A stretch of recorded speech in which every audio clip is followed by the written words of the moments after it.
Gentlemen, you are about to hear a very frightening speech. This speech is an explanation of the plans now being laid to throw the United States into a third world war. It was made a short time ago before a large group in the congressional room of the Willard Hotel in Washington, D.C. Both the speech and the question and answer period later so electrified the audience that a group of patriots has transferred it to two long playing records which you may buy to play for friends, clubs, and your church groups in your community. The speaker is Mr. Benjamin Freedman, noted authority on Zionism and all of its schemes. Mr. Freedman is a former Jew, and I mean a former Jew. He has fought the communist world conspiracy tooth and nail and stands today as a leading American patriot. We now take you to the speaker's platform to present Benjamin Freedman.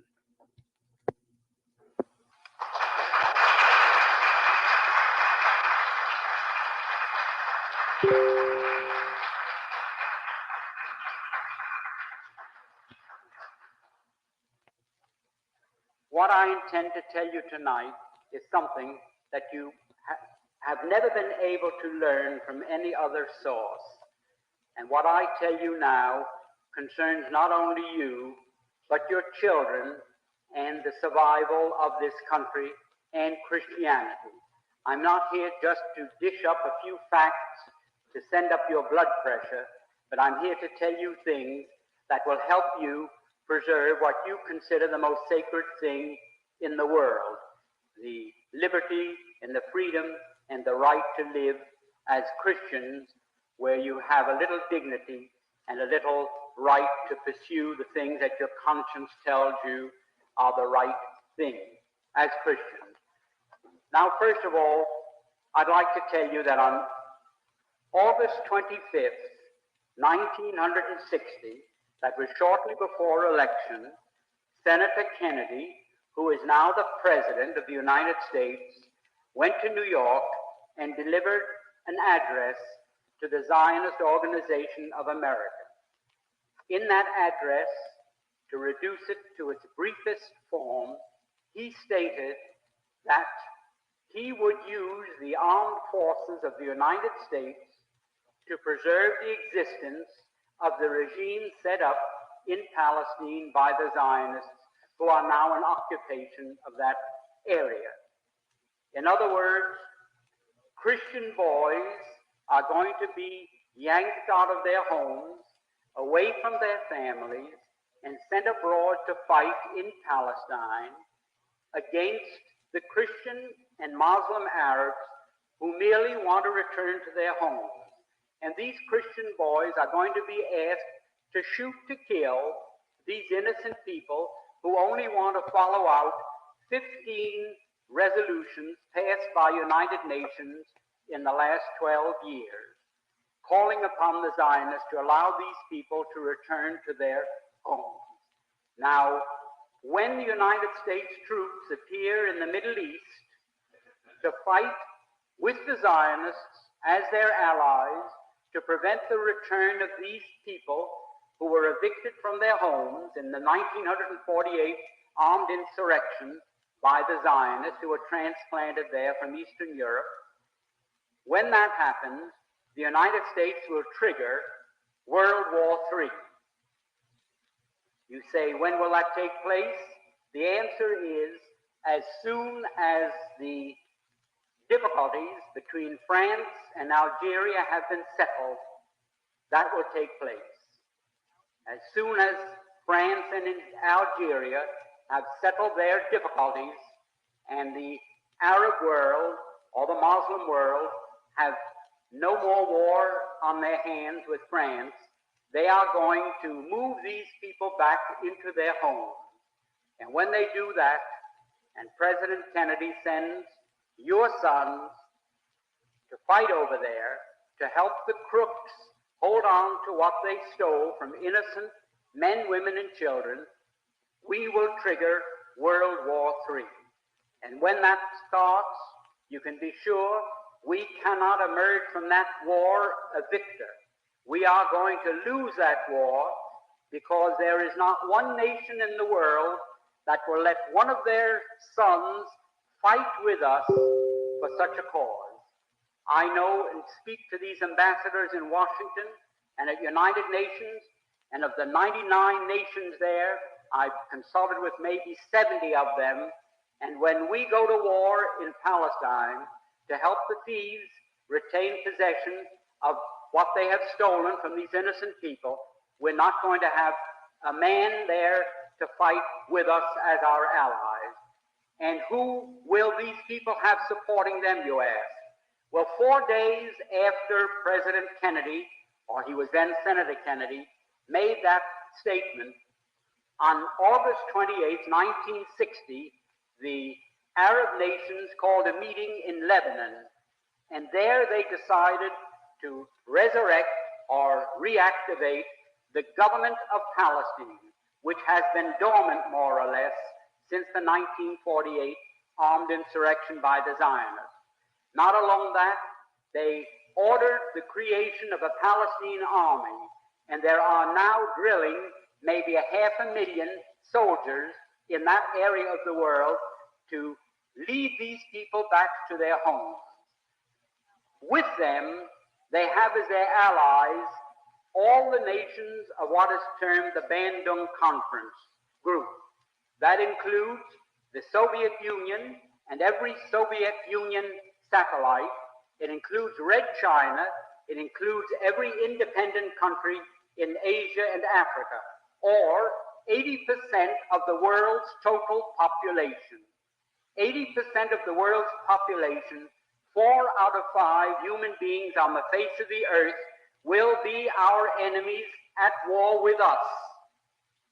Not alone are they 4 out of 5 human beings now on the face of this earth, but they are the non-Christian population of the world, and they are the non-Caucasian, the non-white nations of the world. And that's what we face. And what is the reason? The reason is that here in the United States, the Zionists and their co-religionists have complete control of our government. For many reasons, too many and too complex to go in here. At this time, I'll be glad to answer questions, however, to support that statement. The Zionists and their co-religionists rule this United States as though they were the absolute monarchs of this country.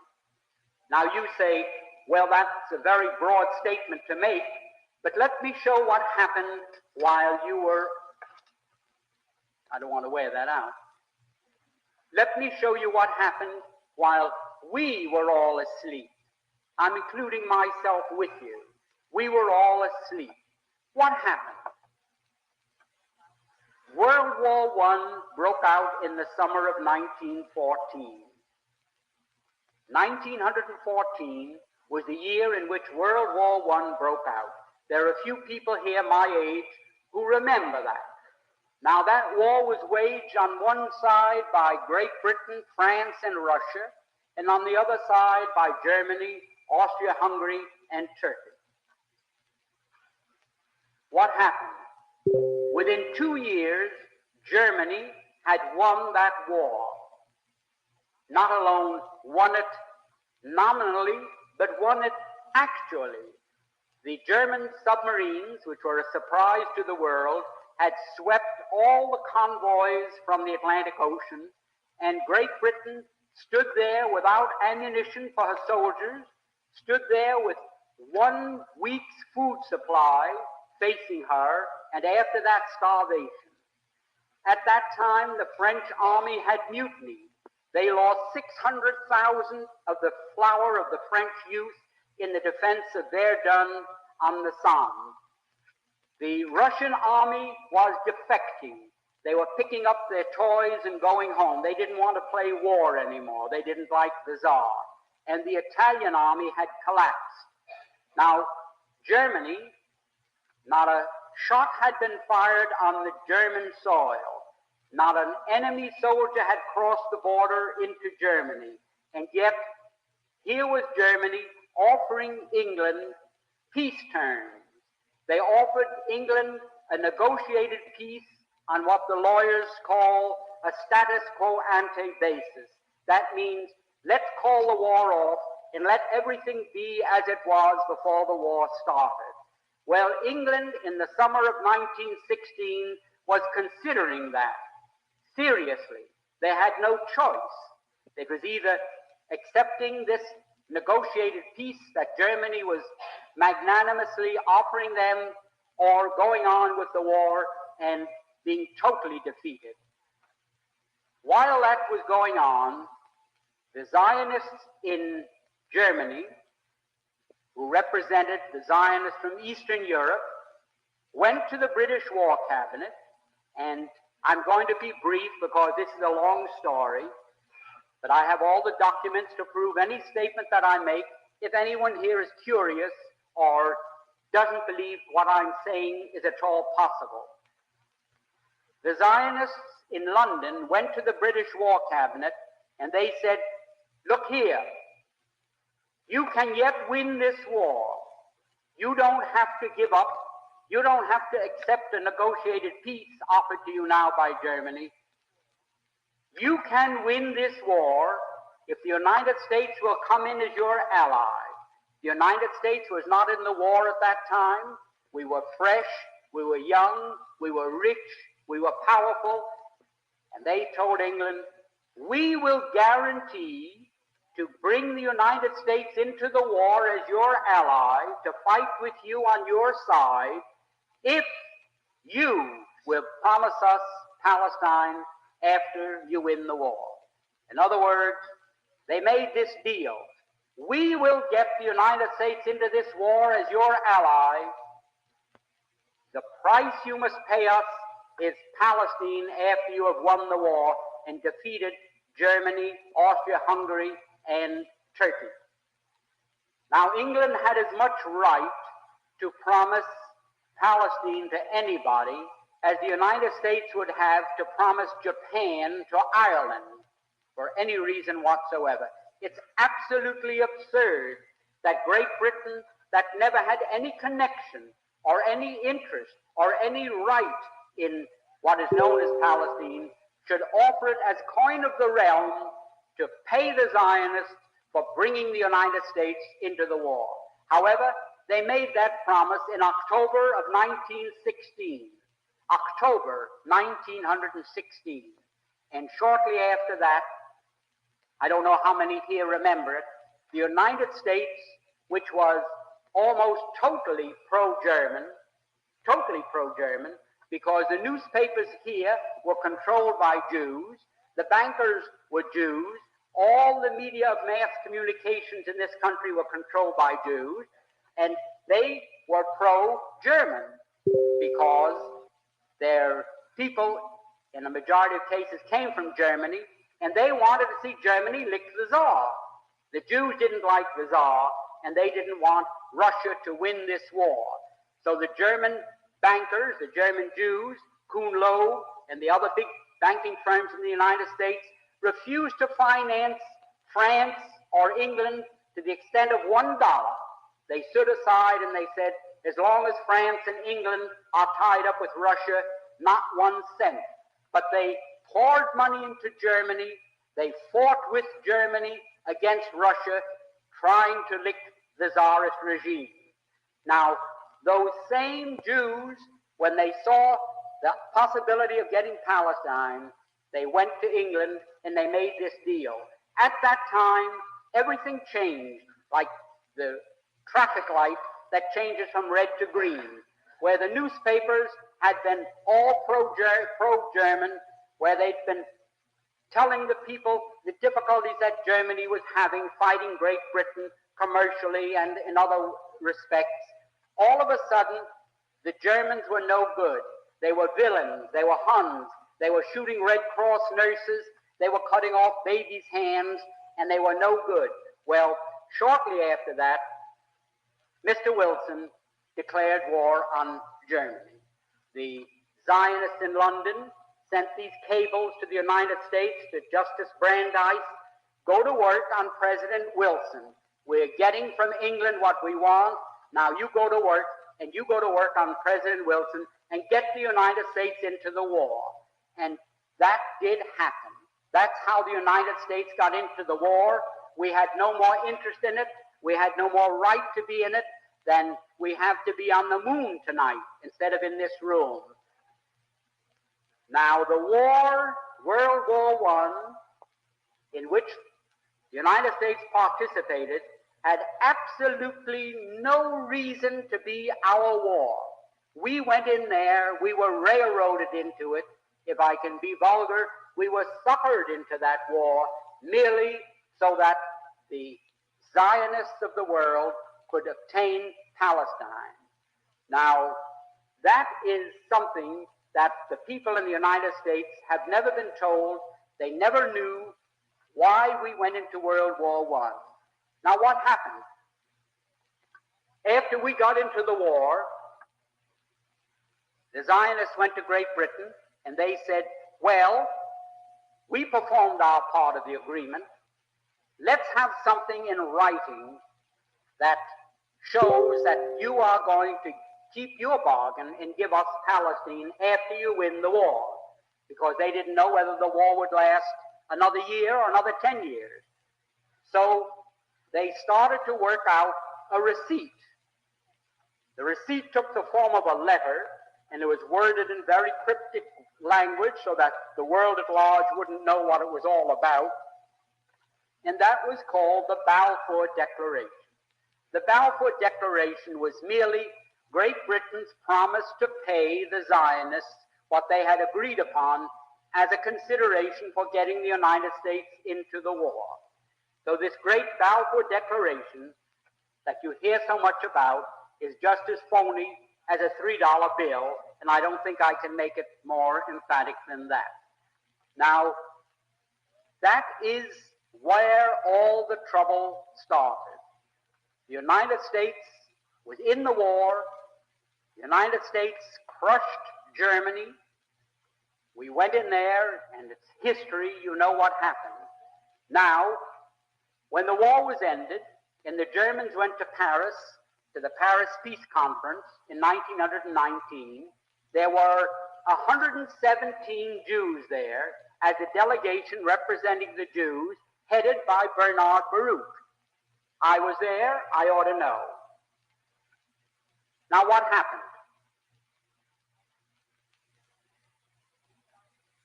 The Jews at that peace conference, when they were cutting up Germany and parceling out Europe to all these nations that claimed a right to a certain part of European territory, the Jews said, how about Palestine for us?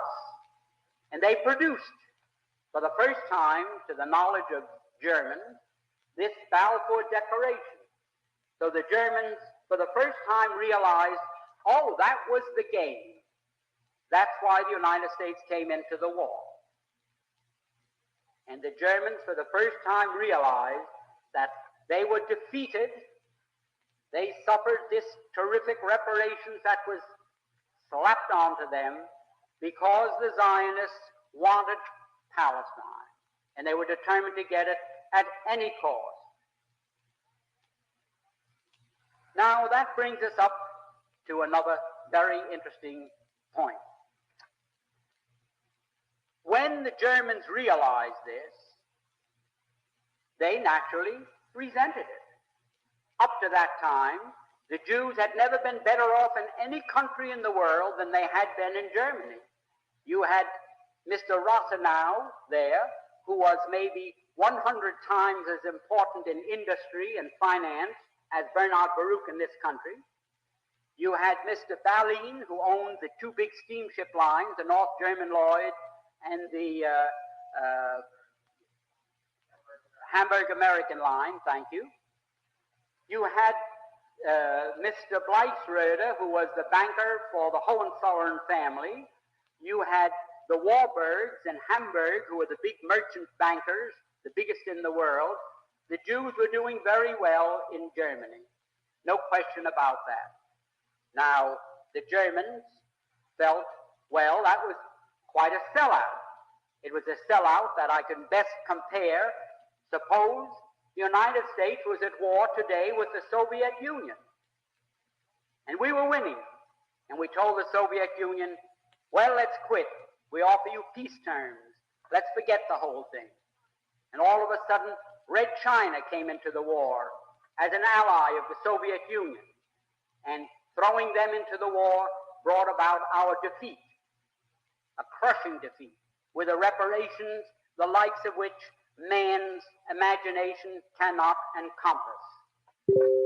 Imagine, then, after that defeat, if we found out that it was the Chinese in this country, our Chinese citizens, who all the time we thought they were loyal citizens working with us, was selling us out to the Soviet Union, and it was through them that Red China was brought into the war against us.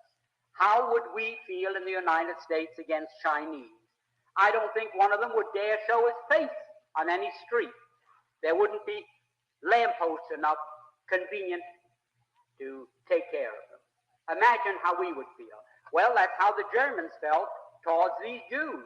We've been so nice to them, and from 1905 on, when the first communist revolution in Russia failed and the Jews had to scramble out of Russia, they all went to Germany, and Germany gave them refuge, and they were treated very nicely. And here, they sold Germany down the river for no reason at all, other than they wanted Palestine as a so-called Jewish commonwealth.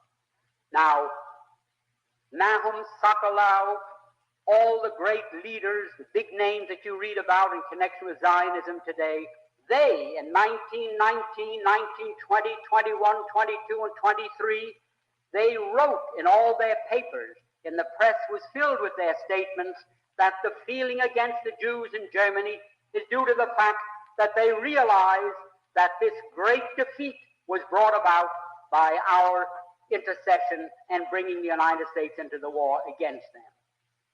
The Jews themselves admitted that. It wasn't that the Germans in 1919 discovered that a glass of Jewish blood tasted better than Coca-Cola or Münchner beer. There was no religious feeling. There was no sentiment against those people merely on account of their religious belief. It was all political. It was economic. It was anything but religious. Nobody cared in Germany whether a Jew went home and pulled down the shades and said Shema Yisrael or Our Father. No one cared in Germany any more than they do in the United States.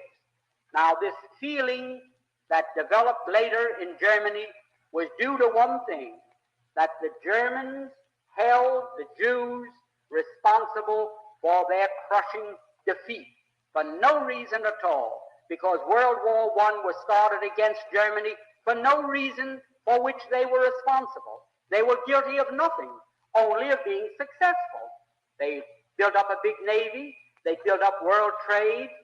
You must remember, Germany, at the time of Napoleon, at the time of the French Revolution, what was the German Reich consisted of 300 small city-states, principalities, dukedoms, and so forth. 300 little separate political entities. And between that time, between the period of between Napoleon and Bismarck, they were consolidated into one state. And within 50 years after that time, they became one of the world's great powers. Their navy was rivaling Great Britain's. They were doing business all over the world. They could undersell anybody and make better products. And what happened? What happened as a result of that? There was a conspiracy between England, France, and Russia that we must slap down Germany, because there isn't one historian in the world that can find a valid reason why those three countries decided to wipe Germany off the map politically. Now, what happened after that? When Germany realized that the Jews were responsible for her defeat, they naturally resented it. But not a hair on the head of any Jew was harmed. Not a single hair. Professor Tanzel of Georgetown University, who had access to all the secret papers of the State Department, wrote in his book and quoted from a State Department document written by Hugo Schoenfeld, a Jew who Cordell Hull sent to Europe in 1933 to investigate the so-called camps of political prisoners. And he wrote back that he found them in very fine condition. They were in excellent shape. Everybody treated well, and they were filled with communists. Well, a lot of them were Jews, because the Jews happened to be maybe 98% of the communists in Europe at that time. And there were some priests there, and ministers, labor leaders, Masons, and others who had international affiliation. Now, the Jews sort of tried to keep the lid on this fact. They didn't want the world to really understand that they had sold out Germany and that the Germans resented that. So they did take appropriate action against them. They, shall I say, discriminated against them wherever they could. They shunned them, the same as we would the Chinese or the Negroes or the Catholics or anyone in this country that sold us out to an enemy and brought about our defeat. Now, after a while, the Jews of the world didn't know what to do. So they called a meeting in Amsterdam. Jews from every country in the world attended in July 1933. And they said to Germany, you fire Hitler and you put every Jew back into his former position, whether he was a communist, no matter what he was. You can't treat us that way. And we, the Jews of the world, are calling upon you and serving this ultimatum upon you. Well, the Germans told them, you can imagine. So what did they do? They broke up. And Samuel Untermeyer, if the name means anything to people here, you want to ask the question?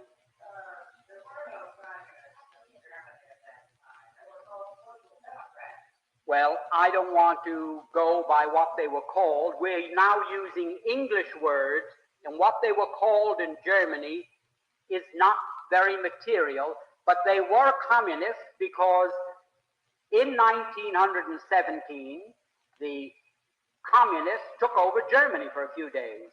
Rosa Luxemburg and Karl Liebknecht and a group of Jews in Germany took over the government for 3 days.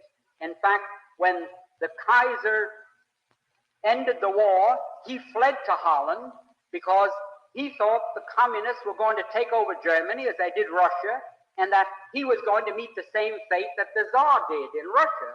So he left and went to Holland for safety and for security. Now,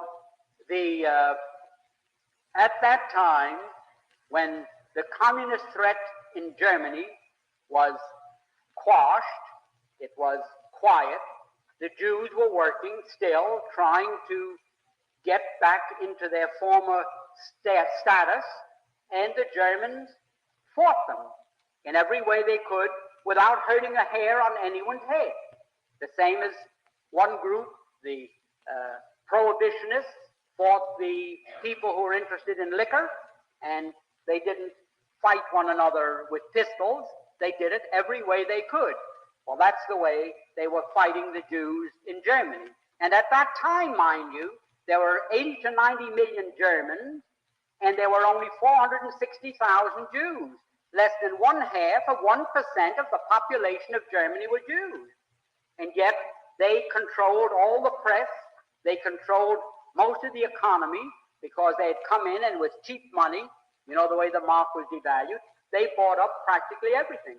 Well, in 1933, when Germany refused to surrender, mind you, to the World Conference of Jews in Amsterdam, they broke up, and Mr. Untermeyer came back to the United States, who was the head of the American delegation and the president of the whole conference, and he went from the steamer to ABC and made a radio broadcast throughout the United States in which he said, The Jews of the world now declare a holy war against Germany. We are now engaged in a sacred conflict against the Germans, and we are going to starve them into surrender. We are going to use a worldwide boycott against them that will destroy them because they are dependent upon their export business. And it is a fact that 2/3 of Germany's food supply had to be imported, and it could only be imported with the proceeds of what they exported, their labor. So if Germany could not export, 2/3 of Germany's population would have to starve. There just was not enough food for more than 1/3 of a population.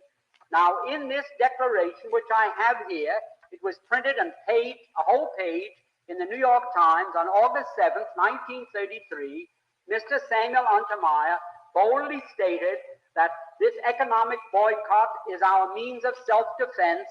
President Roosevelt has advocated its use in the NRA, which some of you may remember, where everybody was to be boycotted unless they followed the rules laid down by the New Deal, which of course was declared unconstitutional by the Supreme Court at that time.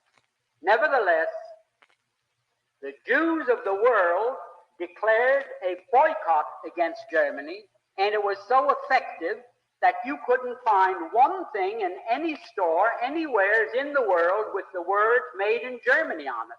In fact, an executive of the Woolworths Company told me that they had to dump millions of dollars worth of crockery and dishes into the river, that their stores were boycotted. If anyone came in and found a dish marked "Made in Germany," they were picketed with signs, Hitler, murderer, and so forth, and like something like these sit-ins that are taking place in the South. R.H. Macy, which is controlled by a family called Strauss, who also happen to be Jews, a woman found stockings there, which came from Chemnitz, marked "Made in Germany." Well, they were cotton stockings. They may have been there 20 years, because since I've been observing women's legs in the last 20 years, I haven't seen a pair with cotton stockings on them. So I saw Macy boycotted with hundreds of people walking around with signs, "Murderers" and "Hitlerites" and so forth. Now, up to that time, not one hair of any Jew had been hurt in Germany. There was no suffering, there was no starvation, there was no murder, there was nothing. Now, that naturally, the Germans said, why, who are these people to declare a boycott against us and throw all our people out of work and our industries come to a standstill? Who are they to do that to us? And they naturally resented it. Certainly they painted swastikas on stores owned by Jews. Why should a German go in and give their money to a storekeeper who is part of a boycott, who is going to starve Germany into surrender into the Jews of the world, who are going to dictate who their premier or chancellor was to be? Well, it was ridiculous. That continued for some time. And it wasn't until 1938 when a young Jew from Poland walked into the German embassy in Paris and shocked one of the officials that the Germans really started to get rough with the Jews in Germany. And you found them then breaking windows and having street fights and so forth. Now, for anyone to say that, I don't like to use the word anti-Semitism because it's meaningless, but it means something to you still, so I'll have to use it. The only reason that there was any feeling in Germany against Jews was that they were responsible, number one, for World War I, number two, for this worldwide boycott, and number three, did I say for World War I, they were responsible for the boycott and also for World War II, because after this thing got out of hand, it was absolutely necessary for the Jews and Germany to lock horns in a war to see which one was going to survive. In the meanwhile, I had lived in Germany, and I knew that the Germans had decided Europe is going to be Christian or communist. There is no in between. It's going to be Christian or it's going to be communist. And the Germans decided, we're going to keep it Christian if possible. And they started to rearm. And their intention was, by that time, the United States had recognized the Soviet Union, which they did in November 1933. The Soviet Union was becoming very powerful, and Germany realized, well, our turn is going to come soon unless we are strong. The same as we in this country are saying today, our turn is going to come soon unless we're strong, and our government is spending $83 or $84 billion of your money for defense, they say. Defense against who? Defense against 40,000 little Jews in Moscow that took over Russia and then, in their devious ways, took over control of many other governments of the world. Now, for this country to now be on the verge of a third world war from which we cannot emerge a victor is something that staggers my imagination. I know that nuclear bombs are measured in terms of megathons. A megathon is a term used to describe 1 million tons of TNT. 1 million tons of TNT is a megathon. Now, our nuclear bombs had a capacity of 10 megathons, 10 million tons of TNT. That was when they were first developed 5 or 6 years ago. Now, the nuclear bombs that are being developed have a capacity of 200 megathons. And God knows how many megathons the nuclear bombs that the Soviet Union has have a capacity. So, what do we face now? If we trigger a world war that may develop into a nuclear war, humanity is finished. And why will it take place? It will take place because Act 3, the curtain goes up on Act 3. Act 1 was World War I. Act 2 was World War II. Act 3 is going to be World War III. The Jews of the world, the Zionists, and their co-religionists everywhere are determined that they are going to again use the United States to help them permanently retain Palestine as their foothold for their world government. Now that is just as true as I'm standing here, because not alone have I read it, but many here have read it, and it's known all over the world. Now, what are we going to do? The life you save may be your son. Your boys may be on their way to that war tonight, and you don't know it any more than you knew that in 1916 in London, the Zionists made a deal with the British War Cabinet to send your sons to war in Europe. Did you know it at that time? Not a person in the United States knew it. You weren't permitted to know it. Who knew it? President Wilson knew it. Colonel House knew it. Others knew it. Did I know it? I had a pretty good idea of what was going on. I was liaison to Henry Morgenthau Sr. in the 1912 campaign when President Wilson was elected. And there was talk around the office there. I was confidential man to Henry Morgenthau Sr., who was chairman of the Finance Committee, and I was liaison between him and Rollo Wells, the treasurer. So I sat in these meetings with President Wilson at the head of the table and all the others, and I heard them drum into President Wilson's brain the graduated income tax and what has become the Federal Reserve, and also indoctrinate him with the Zionist movement. And Justice Brandeis and President Wilson were just as close as the two fingers on this hand, and President Woodrow Wilson was just as incompetent when it came to determining what was going on as a newborn baby. And that's how they got us into World War I, why we all slept. Now at this moment, they may be planning this World War III, in which we don't stand a chance, even if they don't use nuclear bombs. How can the United States, about 5% of the world, go out and fight 80 to 90% of the world on their home ground. How can we do it? Send our boys over there to be slaughtered for what? So the Jews can have Palestine as their commonwealth?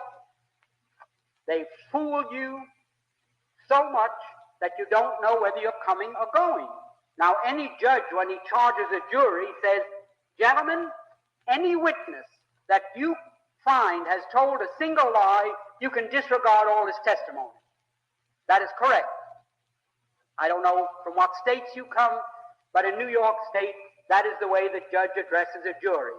If that witness said one lie, disregard his testimony. Now, what are the facts? The Jews, I call them Jews to you because they're known as Jews. I don't call them Jews. I refer to them as so-called Jews because I know what they are. If Jesus was a Jew, there isn't a Jew in the world today. And if those people are Jews, certainly our Lord and Savior was not one of them. And I can prove that. Now what happened? The Eastern European Jews, who form 92% of the world's population, of those people who call themselves Jews, were originally Khazars. They were a warlike tribe that lived deep in the heart of Asia. And they were so warlike that even the Asiatics drove them out of Asia into Eastern Europe. And to reduce this, so you don't get too confused about the history of Eastern Europe, they set up this big Khazar kingdom, 800,000 square miles. Only there was no Russia, there were no other countries, and the Khazar kingdom was the biggest country in all Europe. So big and so powerful that when the other monarchs wanted to go to war, the Khazars would loan them 40,000 soldiers. That's how big and powerful they were. Now, they were phallic worshippers, which is filthy. I don't want to go into the details of that now. It was their religion, the way it was the religion of many other pagans or barbarians elsewhere in the world.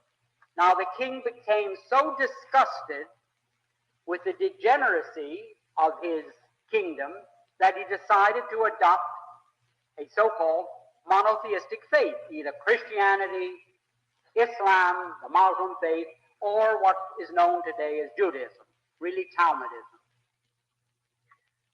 Mr. Freedman's address will be continued on the second recording, along with a question and answer period between Mr. Freedman and the audience. Now, the king became so disgusted with the degeneracy of his kingdom that he decided to adopt a so-called monotheistic faith, either Christianity, Islam, the Muslim faith, or what is known today as Judaism, really Talmudism.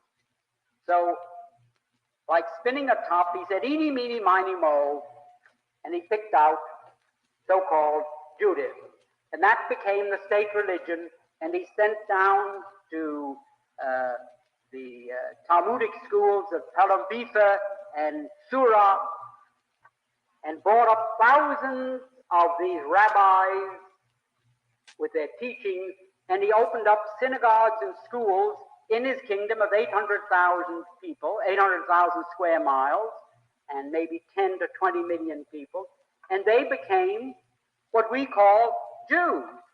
There wasn't one of them that ever had an ancestor that ever put a toe in the Holy Land, not alone in Old Testament history, but back to time, the beginning of time.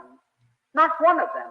And yet they come to the Christians and they ask us to support their armed insurrection in Palestine by saying, well, you want to certainly help repatriate God's chosen people to their promised land, their ancestral homeland. It's your Christian duty. We gave you one of our boys as your Lord and Savior. You now go to church on Sunday and kneel, and you worship a Jew, and we are Jews. Well, they were pagan Khazars who were converted just the same as the Irish. And it's just as ridiculous to call them people of the Holy Land as it would be. There are 54 million Chinese Muslims. 54 million. And Muhammad only died in 620 AD, so in that time, 54 million Chinese have accepted Islam as their religious belief.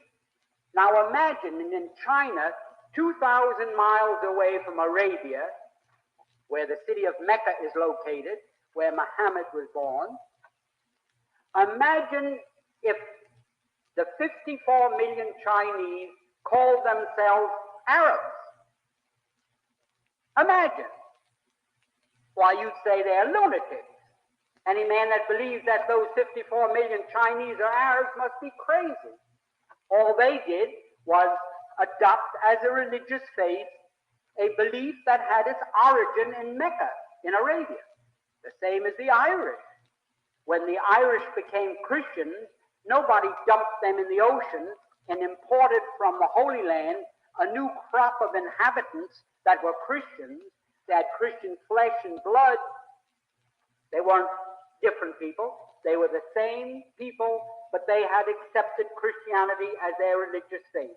Now these pagans, these Asiatics, these Turco-Finns, they were a Mongoloid race who were forced out of Asia into Eastern Europe.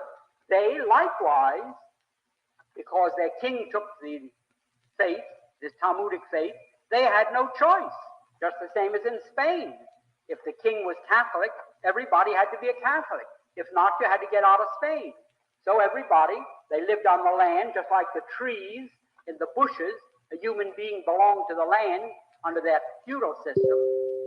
So they all became what we call today Jews.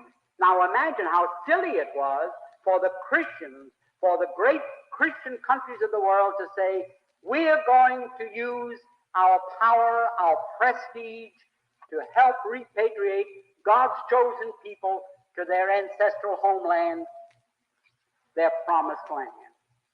Now, could there be a bigger lie than that? Could there be a bigger lie than that? And because they control the newspapers, the magazines, the radio, the television, the book publishing business, they have the ministers in the pulpits, they have the politicians on the soapboxes talking the same language. So naturally, you believe black is white if you heard it often enough. You wouldn't call black black anymore. You'd start to call black white, and nobody could blame you. Now, that is one of the great lies. That is the foundation of all the misery that has befallen the world. Because after two wars fought in Europe, World War I and World War II, if it wasn't possible for them to live in peace and harmony with the people in Europe, like their brethren are living in the United States, what were the two wars fought for? Did they have to, like you flush the toilet because they couldn't get along? Did they have to say, well, we're going back to our homeland and you Christians help us? I can't understand yet how the Christians in Europe could have been that dumb, because every theologian, every history teacher knew the things that I'm telling you. But they naturally bribed them, shut them up with money, stuffed their mouth with money, and now I don't care whether you know all this or not. It doesn't make any difference to me whether you know all these facts or not. But it does make a big difference to me. I've got in my family boys that will have to be in the next war. And I don't want them to go and fight and die like they died in Korea, like they died in Japan, like they died all over the world. For what?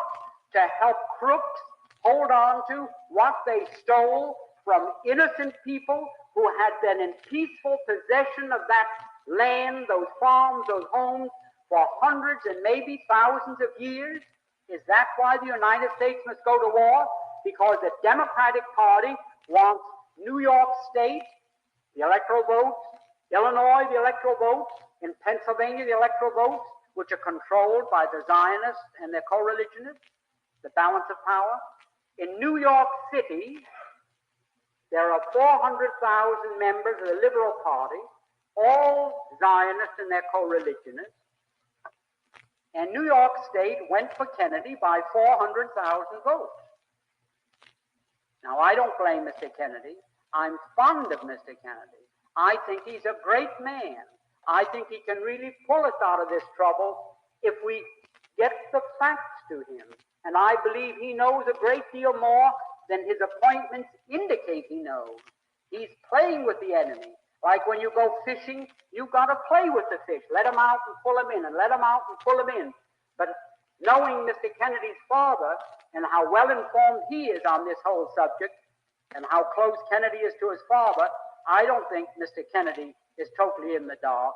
But I do think that it is the duty of every mother, every loyal Christian, every person that regards the defense of this country as a sacred right, that they communicate not with their congressman, not with their senator, but with President Kennedy, and tell him, I do not think that you should send my boy or our boys wearing the uniform of the United States of America and under the flag that you see here, our red, white, and blue, to fight there to help keep in the hands of thieves that which they have stolen. I think everyone should not alone write once, but keep writing and get your friends to write. Now, I could go on endlessly and tell you these things to support what I have just asked you to do, but I don't think it's necessary to do that. You're above the average group in intelligence, and I don't think it's necessary to impress this anymore. But I want to tell you one more thing. You talk about, oh, the Jews. Why the Jews? Christianity. Why we got Christianity from the Jews. And the Jews gave us Jesus, and the Jews gave us our religion. But do you know that on the Day of Atonement that you think is so sacred to them, that on that day, and I was one of them, this is not hearsay. I'm not here to be a rabble-rouser. I'm here to give you facts. When on the Day of Atonement you walk into a synagogue, the very first prayer that you recite, you stand, and it's the only prayer for which you stand, and you repeat 3 times a short prayer, the Kal Nidra. You enter into an agreement with God Almighty that any oath, vow, or pledge that you may make during the next 12 months, any oath, vow, or pledge that you may take during the next 12 months shall be null and void. The oath shall not be an oath. The vow shall not be a vow. The pledge shall not be a pledge. They shall have no force and effect, and so forth and so on. And further than that, the Talmud teaches, don't forget, whenever you take an oath, vow, and pledge, remember the Kal Nidra prayer that you recited on the Day of Atonement, and that exempts you from fulfilling that. How much can you depend upon their loyalty? You can depend upon their loyalty as much as the Germans depended upon it in 1916. And we're going to suffer the same fate that Germany suffered, and for the same reason. You can't depend upon something as insecure as the leadership that is not obliged to respect an oath, vow, or pledge. Now, I could go on and recite many other things to you, but I would have a little respect for your time, and you want to really get through with all this. Tomorrow is going to be a long day. Now, I want to say one thing. You asked me, well, you think to yourself, well, how did this fellow get mixed up in this the way he got mixed up in it? Well, I opened my mouth in 1945, and I took big pages in newspapers and tried to tell the American people what I'm telling you. And one newspaper after another refused the advertisement.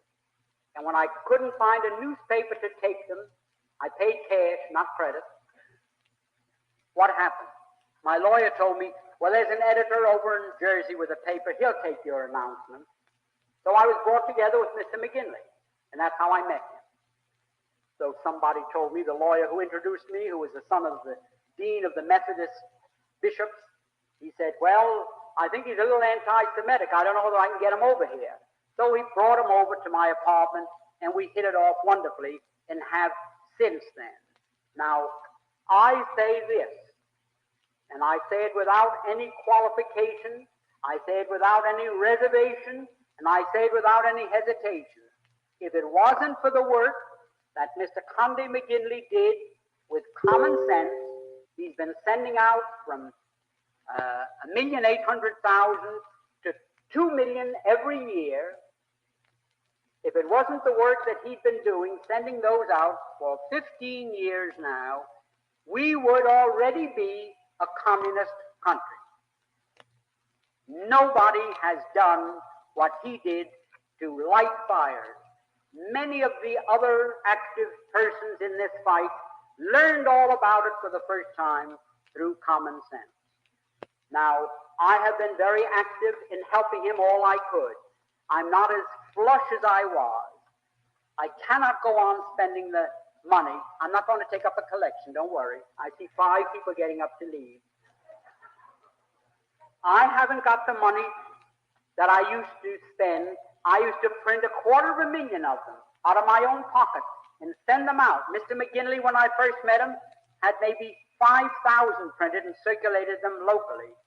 So I said, with what you know and what I know, we can really do a good job. So I started printing in outside shops and big newspaper companies 250,000 and paid for them. Well, there's always a bottom to the barrel. I suppose we've all reached that time. Well, I'm not so poor that I can't live without working, and that's what worries the Anti-Defamation League. I can just get by without going and asking for a job or getting on the bread line. But Mr. McGinley is working, he's sick in bed, and he's going at this stronger than ever. And all I want to say is that they want to close up common sense more than any other single thing in the whole world as a death blow to the fight Christians are making to survive. So I want to just tell you this. All they do is circulate rumors. Mr. Benjamin H. Freedman, the wealthy backer of common sense. Well, the reason they do that is to discourage the people in the United States. Don't send any money to common sense. They don't need it. They've got the wealthy Mr. Freedman as a backer. That all has strategy. They don't want to advertise me so that people that have real estate or securities to sell will come and call on me. They just want people to lay off common sense. And all I'm telling you is, I do try to help them, but I haven't been able to. And I'll be very honest. One thing I won't do is lie. In the last year, I've had so much sickness in my family that I could not give him $1. How he managed to survive, I don't know. God alone knows. And he must be in God's care, because how he pulled through with his sickness and with his financial troubles, I don't know. But that press is working, and every 2 weeks, about 100, 150,000 of common sense go out with a new message. And if that information could be multiplied, if people that now get it could buy 10 or 25 or 50, give them around, plow that field, sow those seeds. You don't know which will take root. But for God's sake, this is our last chance. And I know there are many other people in the field that are doing wonderful work. Mr. Goff, Mrs. Elizabeth Dilling, there are many, but none of them can say that they send out close to 2 million for 15 years and at $1 a year. I've had almost fist fights with Mr. McGinley. Why don't you raise that to $3? How can he send out 24 at $1, and then when he gets a new subscriber, he'll give them $2 or $3 worth of circulars? And I would say that If there's one man that we want to keep into this fight, it's Conley McGinley. And rather than buy lipstick or cigarettes or whiskey, rather than bet on racehorses, go out and pay, I don't know what you call it to play golf. You pay something to hit the ball, a tee fee or something. A green fee, thanks. I never played golf yet. I got a ball, so why chase after one? So anyhow, I'm telling you, if you want to make a sacrifice, if you want to make last year's slip do again, if you want to alter a dress to make it do again this year, if men, instead of going out and seeing a new necktie, you forego that necktie, keep poor Mr. McGinley, number one, alive. He's on maybe his deathbed. Nobody knows. He's very, very sick. Very sick. And number two, keep him in this fight. There's somebody here identified with that operation, though I wouldn't dare tell an untruth. I respect that person's confidence in me, but every day they owe more and more money to their creditors, and the time is going to come when they will be shut down, because there is no such animal as a wealthy Mr. Freedman to pick up the check for them. That day is gone. I have my own responsibilities, and I'm glad to make both ends meet, and thank God for that. I will say that since 1933, I have spent of my lifetime's accumulations of hard work, according to the Department of Justice, who investigated me to convince themselves I wasn't an Arab propagandist receiving money from the Grand Mufti. I have spent $2,400,000 and some odd dollars that I accumulated through hard work. And I think it's time that a few of the other people picked up the check. And I will say, I found it very hard and very sad to do, because people said, why that Jew, why those Jew bastards, they're always the same, or goddamn Jew, you can't trust him, or what is he coming around here for, to go and report me to the Anti-Defamation League? And I had a tough time, so I said, fine off, I'm just working with Mr. McGinley. And I will admit that people who are in a position to assess my integrity, like Mr. Alan Zoll here and others, have all come around and said, some of them, in so many words, well, you have sure been a damn fool. I really threw myself into this fight, and I'm going to do it as long as the breath of life is left in me. And all I'm asking you all to do is buy one less pack of cigarettes a week. You ladies buy one less lipstick a month, and keep common sense afloat. Because if it sinks, Christianity will sink with it. And mark my words, I hope it will never come to pass. But if you don't, you will see it come to pass. Now, is there anyone who would like to ask me a question? I'd like you to ask anything that's on your conscience, no matter what it is. All right, I'll comment on that. Now, I don't want to get into this question. It's rather deep, but you all have a very high degree of intelligence, so I'm going to make an attempt. In the time of Bible history, there was a geographic area known as Judea. Judea was a province of the Roman Empire. Now, a person who lived in Judea was known as a Judean, and in Latin it was Judaeus, and in Greek it was Judaios. Those are the two words, Greek and Latin, for a Judean. Now, the word in Latin and Greek, there is no such letter as J, and the first syllable of Judaeus and Judaios starts Jew. Now, When the Bible was written, it was first written in Greek, Latin, Canantish, Syriac, Aramaic, all those languages. Never was the word Jew in any of them because the word didn't exist. Judea was the country and the people were Judeans, and Jesus was referred to only as a Judean. I have seen the earliest scripts available. I'm always at the American Bible Society, and there was no such thing. In 1345, a man by the name of Wycliffe in England thought it was time to translate the Bible into English. There was no English edition of the Bible because who the devil could read? It was only the educated church people who could read Latin and Greek, Syriac, Aramaic, and the other languages. Anyhow, Wycliffe thought, I'm going to make this translation into English. And he did. But in it, he had to look around for some word for Judaeus and Judaeus. There was no English word because Judea had passed out of existence. There was no Judea. People had long ago forgotten that. So he, in the first translation, used a word in referring to Jesus as G-Y-U, Jew.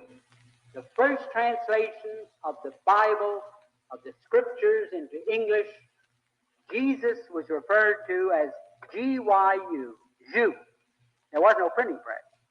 Now, between 1345 and the 17th century, when the printing press came into use, that word passed through so many changes. I have them all here. If you want, I can read them to you. I will.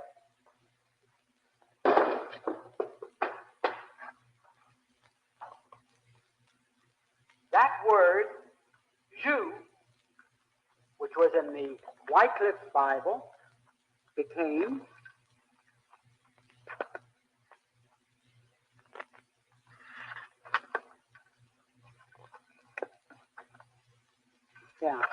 it was first G-Y-U, Jew, then G-I-U, Jew, then I-U, Jew, because the I in Latin is pronounced like the J, like Julius Caesar is I-U-L. There is no J in Latin. Then I-U-W, Jew. Then I-E-U-U. Then I-E-U-I, Jewy. Then I-W-E.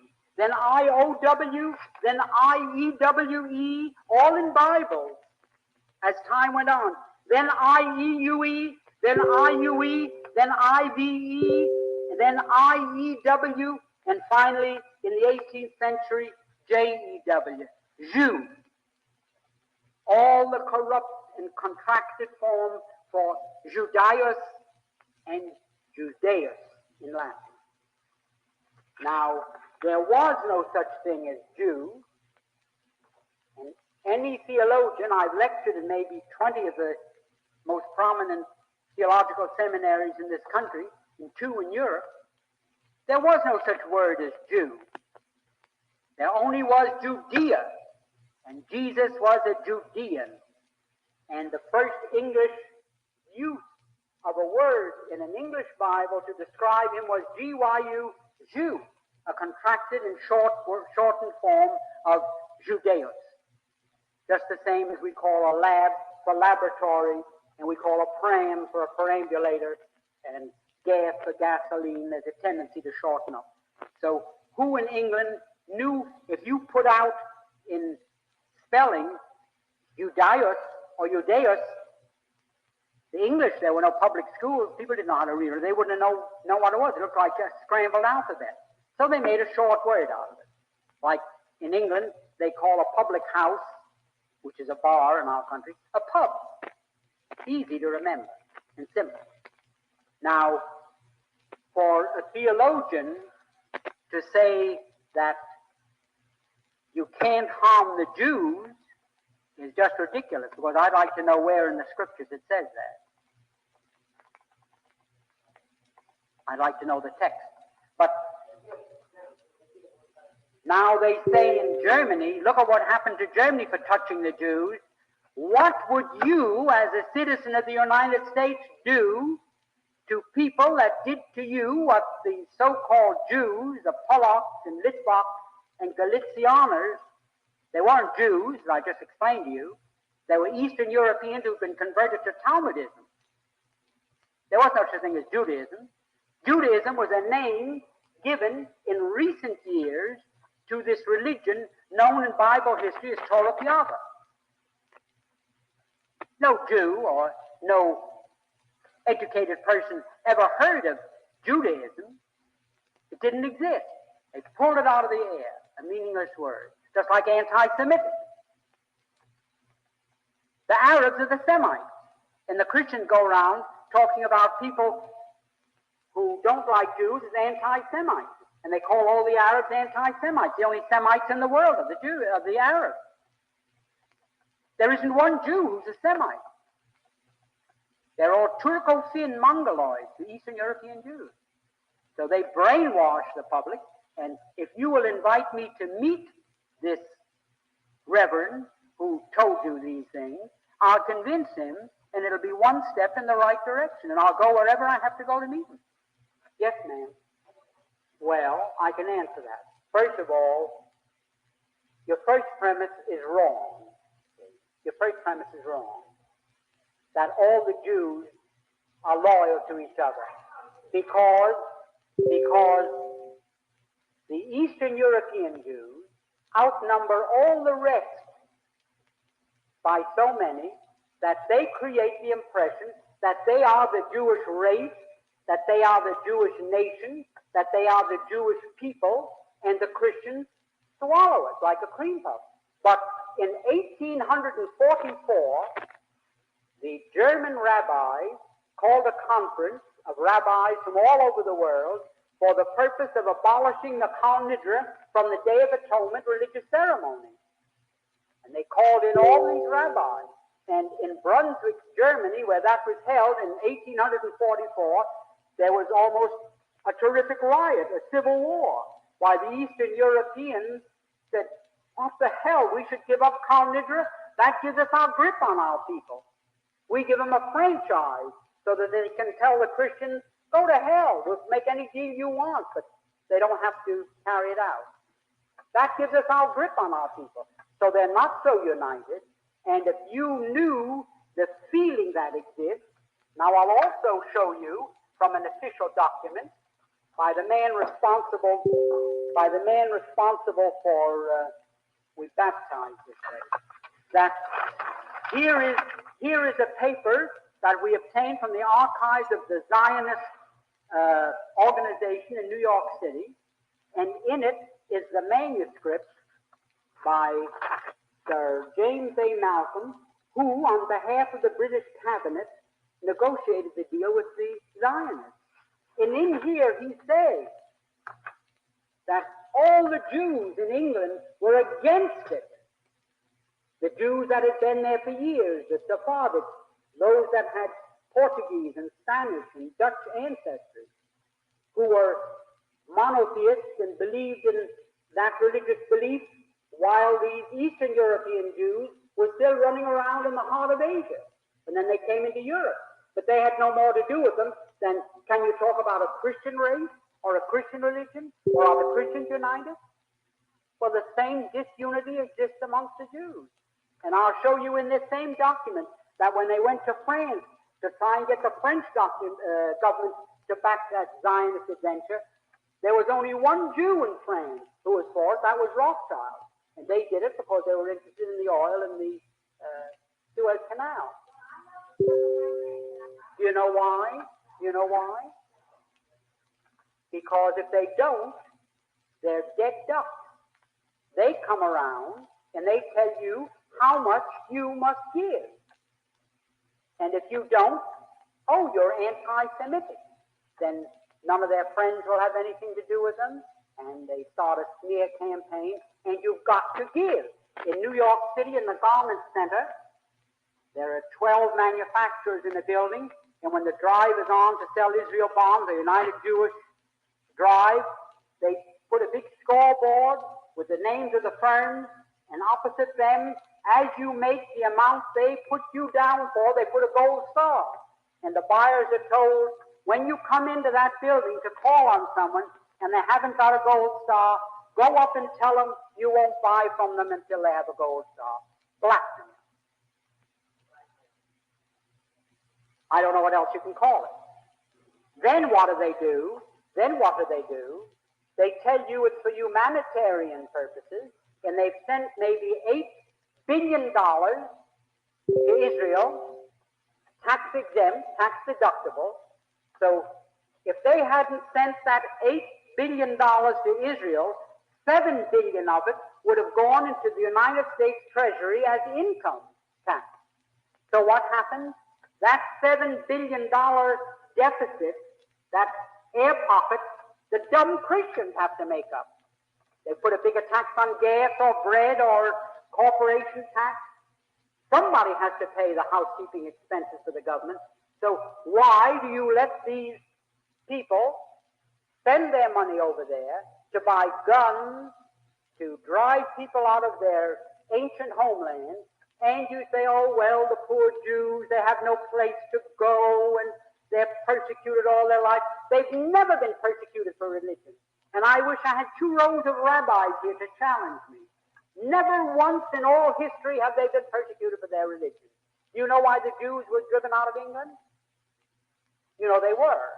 In Edward I in 1285, and they never came back until the Cromwell Revolution, which was financed by the Rothschilds. For 400 years, there wasn't a Jew. But you know why they were driven out of? Because in the Christian faith and the Muslim faith, it's a sin to charge rent for the use of money. In other words, what we call interest is a sin. So the Jews had a monopoly in England, and they charged so much interest, and when the lords and dukes couldn't pay, they foreclosed. And they were creating so much trouble that the King of England finally made himself their partner, because when they came to foreclose, some of these dukes bumped off the Jews, the moneylenders. So the king finally said, and this is all in history, look up Hyamson or Roth, The History of the Jews in England, 2 books you can find in your library, that when the king found out what this trouble was all about, and he found out how much money they were making, he declared himself a 50% partner of the moneylenders, Edward I. And for many years, 1/3 of the revenue of the British Treasury came from the 50% interest in money lending by the Jews. But it got worse and worse, so much worse, that they kept up this idea of bumping off the money lenders. And then the King of England said, well, I declare myself the heir of all the money lenders. If they're bumped off, you got to pay me, I'm his sole heir. So that made so much trouble because the king had to go out and collect it with an army that he told the Jews, get the hell out of here. And he gave every Jew, there were 15,000 of them, they had to get out, and they went across to Ireland. And that's how Ireland got into the United Kingdom. When King Edward found out what they were doing, he said, well, if anybody takes that nice island over there, I'm going to take it for myself. And he sent Robert Southguard with a mercenary army and conquered Ireland. So show me one time there is no case in all history that I know about where a Jew was persecuted in any country because he went home and put on those things, the Talis and Trillim, and said, Shema Yisrael, instead of going into a church and saying, Our Father in heaven. Not one. It's always their impact on the political, social, or economic customs and traditions of the community in which they settle. Now, somebody back there wants to answer. Yes, sir. Well, they say most of those things themselves. It was unnecessary for Benjamin Franklin to say it. Most of those things they say themselves. But now let me tell you, Benjamin Franklin observed and by hearsay understood what was happening in Europe when Russia in 920 was formed and gradually surrounded the Khazar kingdom and then absorbed them, most of the well-to-do Khazars fled to Western Europe and brought with them the very things to which you object and I object and a lot of other people object. The customs, the habits, the instincts with which they were endowed. Now, Benjamin Franklin refers to them as Jews because that's the name that they went by. That's the name that they took.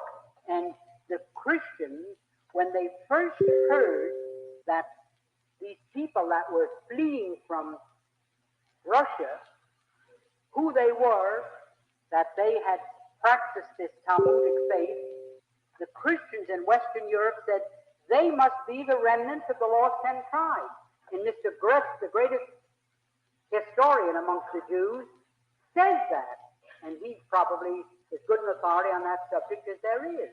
So that when Benjamin Franklin came to Europe, in let's say the 18th century, he already saw the result of what these people had done after they left their homeland.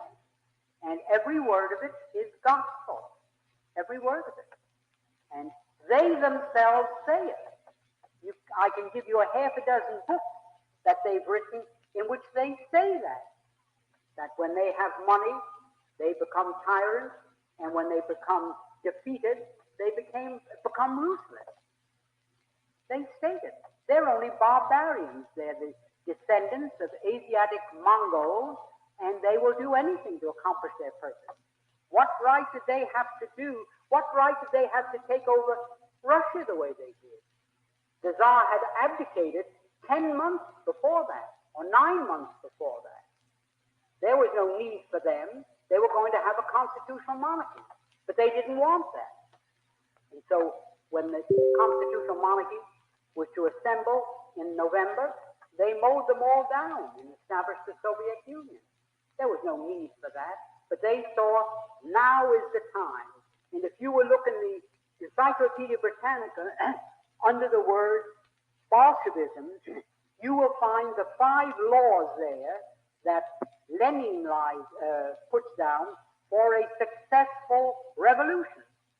And one of them is wait for the right time and then give them everything you've got. It would pay you to read that. You'd also find that Mr. Harold Lasky, who wrote the article for the Encyclopedia Britannica, states that the Jews conceived and created and cultivated the communist movement, and that their energy made them the spearhead of the movement. Harold Lasky wrote it, and no one knew more about communism than he. And the Encyclopedia Britannica for 25 years has been printing it. What more do you want? Anybody else? Well, I can't advocate that you do anything that's criminal or that might get your boys into trouble, but I can tell you this, that you can start what I call an endless chain. If you can get your friends to write, objecting to it. Here is the statement. Mr. Kennedy's office gave me this himself. Mr. Smith, who succeeded Mr. Kennedy, took over his office, was in his office and gave me this for release to AM, that means morning papers, August 26th. He delivered this on the 25th. And it says here, Israel is here to stay. That Israel is here to stay. It is a national commitment. Special obligation on the Democratic Party. The White House must take the lead. American intervention. We will act promptly and decisively against any nation in the Middle East which attacks its neighbor. I propose that we make clear to both Israel and the Arab states our guarantee that we will act with whatever force and speed are necessary to halt any aggression by any nation. Well, do you call the return of people to their homeland aggression? Is Mr. Kennedy going to do that? Suppose 3 million Mexicans came into Texas and drove the 6 million Texans into the deserts of Arizona and New Mexico. Suppose these Mexicans were slipped in there, armed, the Texans are disarmed, and one night they drove them all out of Texas, and they declared themselves the Republic of the Alamo. What would the United States say? Would we say it's aggression for these Texans to try to get their homes back from these Mexican thieves? Suppose the Negroes in Alabama were secretly armed by the Soviets, and overnight they rose up and drove all the whites into the swamps of Mississippi and Georgia and Florida. Drove them out completely, and they declared themselves the Republic of Ham or the Republic of something or other. Would we call it aggression if these people, the whites of Alabama, tried to go back to their homes? What would we think if the Soviet Union says, no, those Negroes now occupy them, let them there? Or if the Soviet Union said, no, those Mexicans are in Texas, they declared themselves a sovereign state, leave them there. You have plenty of room in Utah and Nevada. Settle them elsewhere. Would we call it aggression if the Alabama whites or the Texans wanted to go back to their homes? So now you've got to write to President Kennedy and say, we do not consider it aggression in the sense that you use the word. If these people want to return to their homes, as United Nations 15 times in the last 12 years called upon the Zionists and occupation of Palestine to allow these people to return to their former homes and farms. Now, I'm sure that Kennedy is smart, and when he used the word aggression, he may have had in the back of his mind, well, maybe I can get out of this. You can't call it aggression if people merely want to get back to their homes. You have just heard an address by Benjamin H. Freedman, World Authority on the Communist Conspiracy and its treasonous aims to unleash the United States into a third world war. Mr. Freedman's talk has been recorded on two 12-inch long playing records, which can be played on any home phonograph. You can purchase these two recordings for a total of $6. Order them from Christian Education Association, Union, New Jersey, the publishers of Common Sense, America's newspaper against communism, reaching more people than any anti-communist newspaper in the world. The subscription price to Common Sense is only $1 a year. Every real American home should have both of these long-playing records to play for friends who visit, before church groups, patriotic and veterans organizations, and civic and women's clubs. The address for your two recordings is on the label of the record you just heard, but we repeat it now for your convenience to get your copies of this, the Third World War. Mail your check or money order to Christian Education Association, Union, New Jersey. $6 for both records, $1 for a year's subscription to Common Sense. Get them both. Thank you. No more interest in it. We had no more right to be in it than we have to be on the moon tonight instead of in this room. Now, the war, World War I, in which the United States participated, had absolutely no reason to be our war. We went in there, we were railroaded into it. If I can be vulgar, we were suckered into that war merely so that the Zionists of the world could obtain Palestine. Now, that is something that the people in the United States have never been told. They never knew why we went into World War I. Now, what happened? After we got into the war, the Zionists went to Great Britain and they said, well, we performed our part of the agreement. Let's have something in writing that shows that you are going to keep your bargain and give us Palestine after you win the war, because they didn't know whether the war would last another year or another 10 years. So they started to work out a receipt The receipt took the form of a letter, and it was worded in very cryptic language so that the world at large wouldn't know what it was all about. And that was called the Balfour Declaration. The Balfour Declaration was merely Great Britain's promise to pay the Zionists what they had agreed upon as a consideration for getting the United States into the war. So this great Balfour Declaration that you hear so much about is just as phony as a $3 bill, and I don't think I can make it more emphatic than that.